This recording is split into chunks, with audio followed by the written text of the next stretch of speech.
Hi YouTube family, thanks so much for watching my first real life, uncut, unedited weight loss journey video. And because of that video, I am now deciding to vlog my entire journey. I just want to have a platform where people can come and watch, leave comments, talk about stuff, and ask questions if they want to about how I am starting my weight loss journey.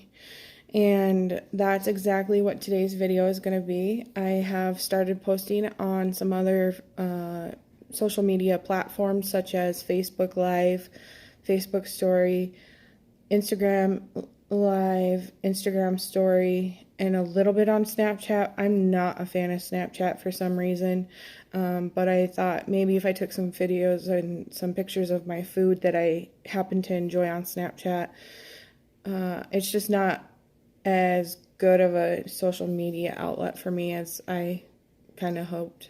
But to just jump right into my video on Facebook Live and Instagram, I talked about a subject, and it was a question that I asked myself at the beginning of this weight loss journey.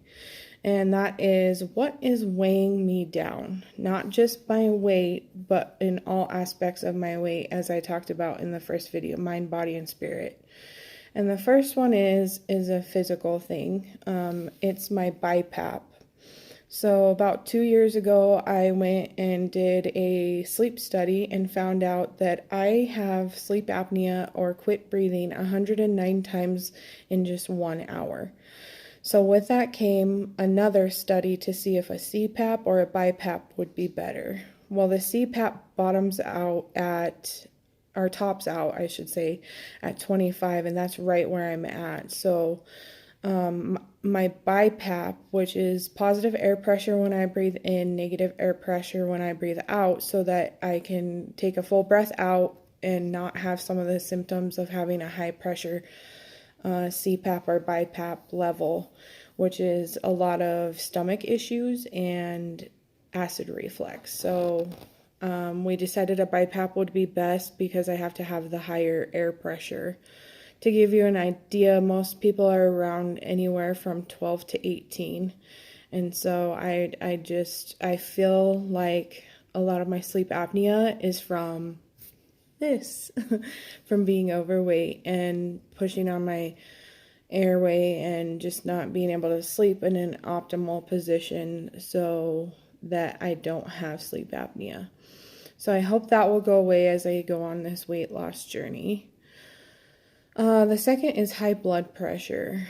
About a month ago, in the 1st of October, I went to my gynecologist for an exam, and when they took my blood pressure, it was really high. And the doctor came in and said, this is something I want you to go get checked out by your family doctor to make sure it's not something that you need to be on medication for, because it was pretty high. And at that point, I had already really kind of made the decision that I was going to change and that I was going to do this weight loss journey. So I had an appointment set up for November 1st. And so I just didn't go get it checked a second time and kind of waited it out.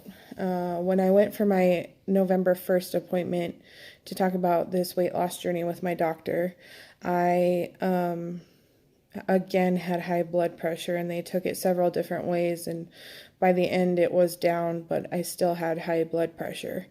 And it really kind of lit a fire in me that this is what I was going to do, because I wasn't going to be put on one more medication.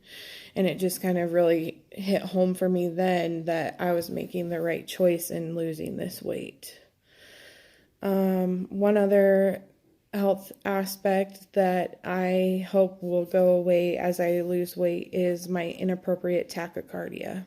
3 years ago, I had to wear a heart monitor in order to see if I was having tachycardia or atrial fibrillation or anything like that. And I wore it for 30 days, and on the highest day that my heart rate was up, it was 179, and I was just sitting at my desk and I felt awful. I got cold sweats, I felt nauseous, I thought I was going to throw up, I got dizzy, my heart hurt. or my chest hurt. And I felt like an elephant was sitting on me, and it was just really super scary. I ended up going home early, and yeah, so I just get, and it's called inappropriate tachycardia because I get it at inappropriate times. So, like, your heart rate goes up when you exercise, but if you're sitting down or laying down or not doing anything, you're sedentary, then you should be in a normal heart rate range. And sometimes when I am laying down, when I'm just sitting down, when I'm relaxing, my heart rate is incredibly high. And I've been on some medicine for it and hope to be able to come off of it, but that's something I've got to talk to my doctor about, and maybe a cardiologist here, because I had a really good cardiologist in Utah, but not here. So I don't know if like that aspect of my life will be able to go away, but I would imagine through cardio I can make it more manageable. One thing that has been affected by the fact that I've been overweight is my confidence. I would say I'm a pretty confident person. I like the way I look. I don't have like negative self-talk very often. Sometimes I will admit, sometimes, especially back in high school and stuff, it was bad. Once I got out of high school and went to college and realized nobody cares what you look like and nobody cares, and you're just going to have the friends you have in your life, then it was easier for me to accept the fact that I was overweight. But I've never, ever been 100% confident in myself. And I wrote that down 2 weeks ago, yesterday, and I now think that the word confidence should be changed with worthy. I've never felt worthy of the fact that I should be able to lose weight, or that I was enough and empowered enough to know that I can lose the weight. And so I think I lack the worthiness of being able to make this journey. And that's changed even in the last 6 days, because I've done it before. I've lost a significant amount of weight when I was younger, but it's been a while and I haven't lost weight from this current weight. So that's the hard thing. So I am looking forward to gaining that self-worth and know that I can do it. So that's that. I have a list. That's what I'm looking over. One thing that really hits my identity is, and who I am is a big part of who I am anyway, and what keeps me going almost every single day is the fact that I'm an aunt. My brother has two beautiful children, Lincoln and Hadley, and one is 5. Lincoln is 5. Hadley is 3 or 4. I think she'll be 4 in April or February. Sorry, I don't know why I said April, because it's February. And so I haven't been able to play with them like I hope to. Like, Lincoln's always like, "Come on, Nene." That's what they call me. "Come on, Nene, come push me." And I'm just like, "Oh, I want to sit on the bench because we just went on a walk around the park while you rode your bike." And just sitting on the sidelines of really playing with them and having fun with them. And they're so energetic and they're such good kids and just love to go to the park and love to go on bike rides. And I would love to do that with them, as it's something that they really love to do. But I have had the hard time of just keeping up with them and feeling like, oh man, I'm out of breath, I can't do this, or I'll just lay on the couch while you play with your toys. And I just really want to be able to get down on the floor and get dirty with them and just have a lot of fun with them, because as I said before, they're just wonderful and they're what keep me going every single day. And the last one is not having goals obtained because of my weight. I remember vividly when this has happened, and just don't feel like I have been able to, or my weight gets in the way of obtaining goals.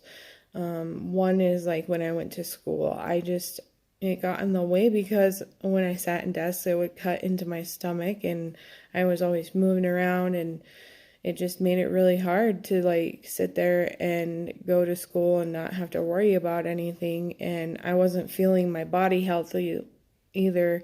I was eating a lot of junk food through college and gained weight, a lot of weight in college, and gained a lot of weight after I stopped drinking.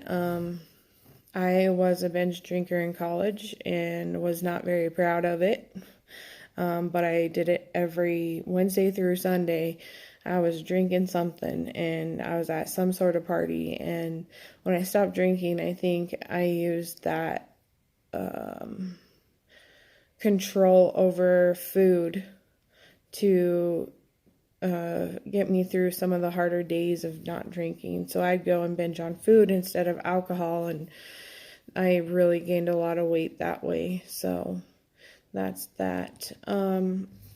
Another thing I wanted to talk about is an Instagram follower of mine asked me, what are some of the steps I have taken to become a healthy person and start this journey? Just start it.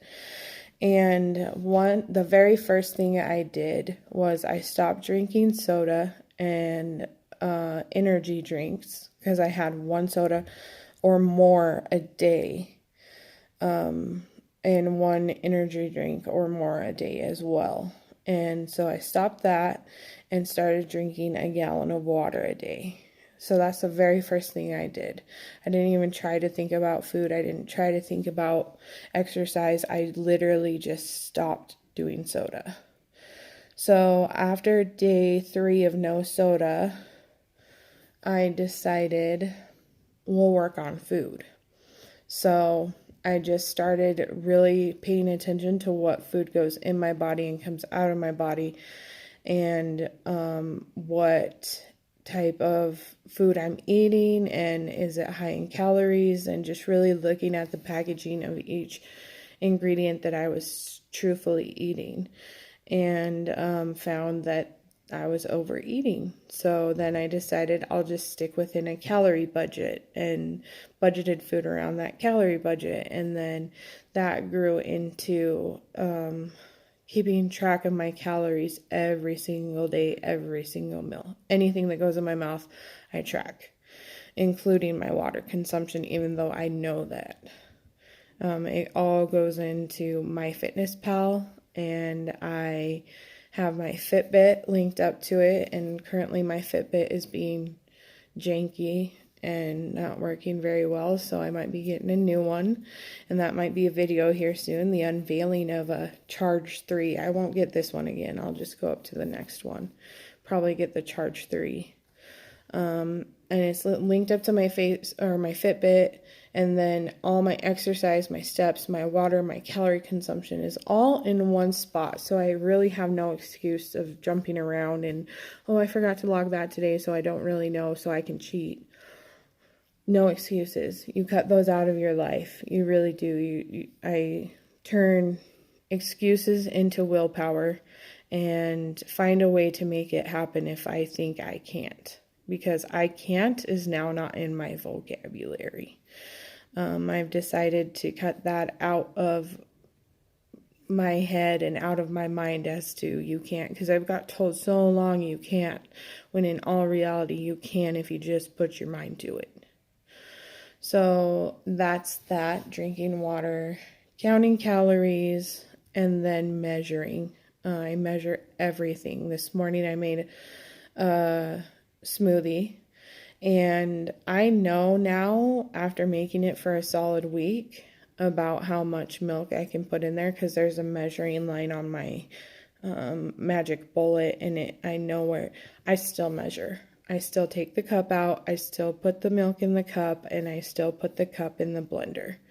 I still put the tablespoon into the blender, even though I know a bigger spoon of ours is a tablespoon and I can do 2 of those. I still use the tablespoon.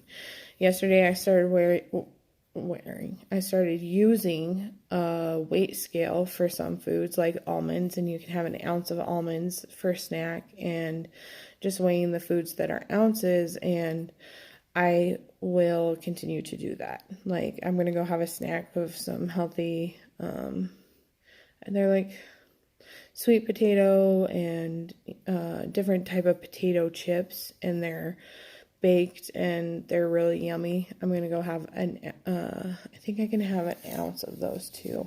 So I'm just gonna go measure out an ounce and see how much that is exactly, and see if that'll work and fill me up. If not, we're gonna go back to the almonds and cottage cheese and pickles.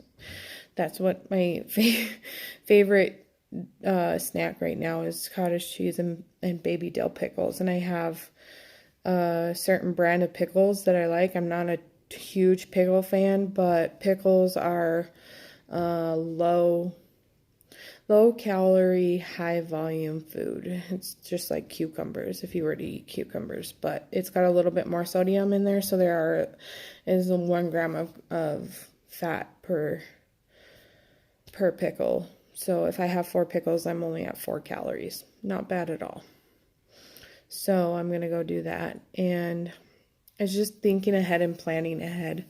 I've fiddled with the fact that I log food right when I eat it, or if I log it throughout, like put it in the morning for what I'm going to eat. So the anticipation isn't there, and I kind of have the day set so that I know what I'm going to eat. So like right now, I'm going to try to find something for lunch that I can eat really quick. I think it'll be a salad. And then I'm going to probably take a power bowl for dinner tonight that I can eat at the house that I work at. So that is about it, you guys. I can't think of anything else.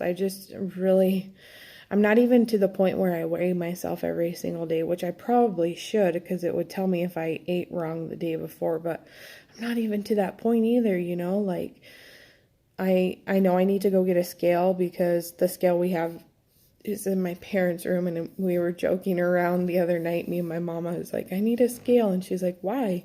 We have one in the bathroom. I'm like, because they tell you need to weigh yourself after you have voided your bladder and your bowels, and when you're naked, and I don't want to run downstairs naked to get the scale.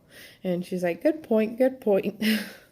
So I know I need to get a scale, but I continue to use the one in my parents' bathroom currently, and I don't do it when I should. So I think that'll be the next step in being able to like really set my weight down and like get it under control as well. So I love you guys. Thank you for watching, and I will see you next time.